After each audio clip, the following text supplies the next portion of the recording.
Good morning, જય શ્રી કૃષ્ણ. જો આપણે ન્યૂ બ્લોગની શરૂઆત કરી છે ને વાગી કેટલા ગયા હશે 11:15 અને જો આપણે સવારનું બધું કામકાજ થઈ ગયું છે અને નાઈ ધોઈને ફ્રેશ થઈ ગયા છે અને હવે બનાવવાની છે રસોઈ અને મિતુના પપ્પા હાટું રસોઈ બનાવે છે આપણે જવાનું છે જમવા એટલે જો નાઈ ધોઈને ફ્રેશ થઈ ગયા છે ને કપડાં પણ ધોવાઈ ગયા છે ને બધું સવારનું કામકાજ પતી ગયું છે બ્લોગ જ અત્યારે ચાલુ કર્યો છે કેમ કે સવારનું કામકાજ હોય એટલે પછી બ્લોગનો કંઈ ટાઈમ ન મળે એટલે જો અત્યારે બ્લોગ ચાલુ કર્યો છે ને આ મિતુના પપ્પા જો એડિટિંગ કરે છે બેઠા બેઠા એ અંદર એનું ફોનનું એડિટિંગ કરે છે ને આપણે ઘરનું કામ કરે છે તો રસોડામાં વાસણ પડ્યા છે તો ચાલો વાસણ ને એવું બધું આપણે ગોઠવી નાખીએ પછી રસોઈ બનાવવાની તૈયારી કરીએ 2 જણા હોય એટલે રસોઈ બનાવવાની કાંઈ બહુ ટેન્શન ન હોય અને સવારે તો થેપલા ને એવું બધું બનાવ્યું હતું એટલે થેપલા પણ આપણે સવારના પડ્યા છે જો અહીંયા થેપલા પડ્યા છે બરી ગયા એકાદું થેપલું બરી ગયું હતું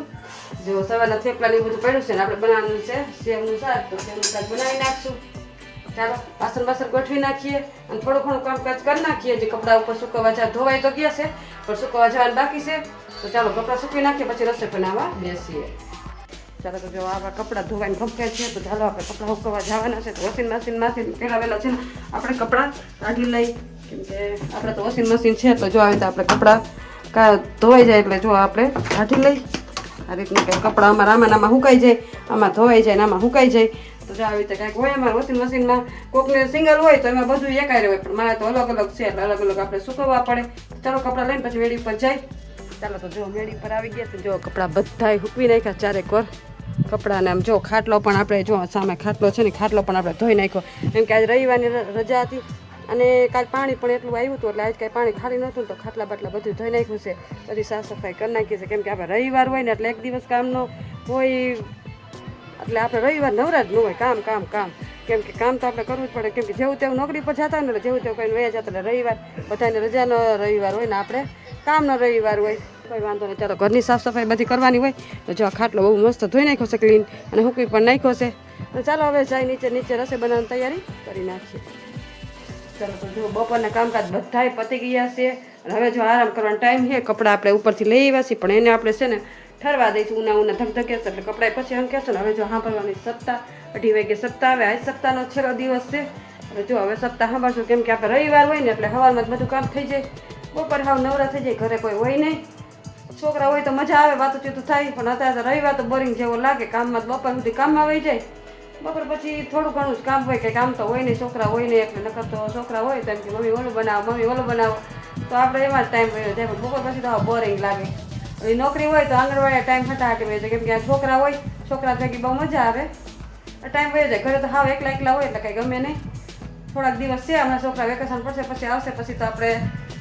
મજા જ છે બધી અને જો હવે થોડું ઘણું કામ પછી કરવું છે જો સપ્તાહ ચાલુ થઈ ગઈ છે 2:30 વાગે છેલ્લો દિવસ ચાલો સપ્તાહ સાંભળીએ પછી મળીએ ચાલો તો પાછો બ્લોગ ચાલુ કરી દીધો છે સાંજ પડીએ કેમ કે આપણે તો કથાને બધું સાંભળતા હતા અને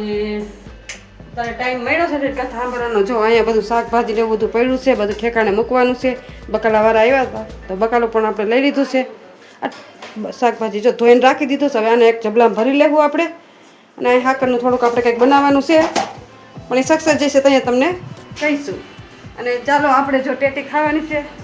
તમારે ખાવી ને ટેટી તો જોવા હા 2 દિવસે તબિયત તડકા એવા પડે છે ને થોડીક મારી તબિયત બગડી ગઈ હતી ને એની તબિયત બગડી ગઈ હતી મારી થોડી સારી થઈ ગઈ ને એની થઈ ગઈ છે હાલ છે અને જો આપણે ટેટી લીધી છે બકાલવા લીધું ટેટી લીધી જો અહીં મસ્ત ટેટી આપણે સુધારવી કા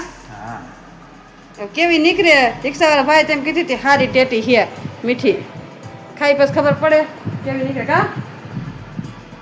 ખાઈ પછી ખબર પડે હા ભુજિયું નથી ટેટી છે કા ઓલા ભુજિયા હોય તો મીઠા જ નીકળે પણ આ ટેટીમાં કઈ ખબર ન પડે હા જો મસ્ત ટેટી છે ખાઈ પછી ટેસ્ટમાં કેવી લાગે સી ખબર હવે ચાલો ટેટી ખાઈ લઈ આના બી છે ને અગાસીમાં તો હુકવી નાખજે હા પછી છે ને ચોમાસામાં વરસાદ થાય ને હા એટલે વાવી દઈએ એટલે તારે બાલ મંદિરે છે ને કિચન ગાર્ડનમાં થાય આવું હલકો આવે તો થઈ જાય હા એ તો થઈ જાય તો પાણી તો એટલું મળે છે ચોમાસામાં 22 ટેટી કા આ બી વાવી બધા બી હારા આ બી હે ને હુકવી નાખવા છે જો આ બી છે ને લઈ લેવા છે હુકવી નાખવા હે ને ચોમાસામાં હે ને ટેટી વાવી દે કિચન ગાર્ડનમાં એટલે મસ્ત આપણે કિચન ગાર્ડનમાં ટેટી ઉગે બીજી હોય જીબડા ટેટી બધું વાવી દે ચાલો તો હવે આપણે બ્લોગનો એન્ડ કરી નાખીએ કા હા હવે પછી રસોઈની એની તૈયારી કરવાની છે ને બધું થોડું ઘણું કામકાજ છે કેમ કે રવિવાર હોય એટલે આખો દી આવો જ જાય ચાલો તમને આજનો મારો બ્લોગ કેવો લાગ્યો લાઈક શેર અને સબસ્ક્રાઈબ કરજો મળશું કાલે એક નવા બ્લોગ સાથે ત્યાં સુધી હર હર મહાદેવ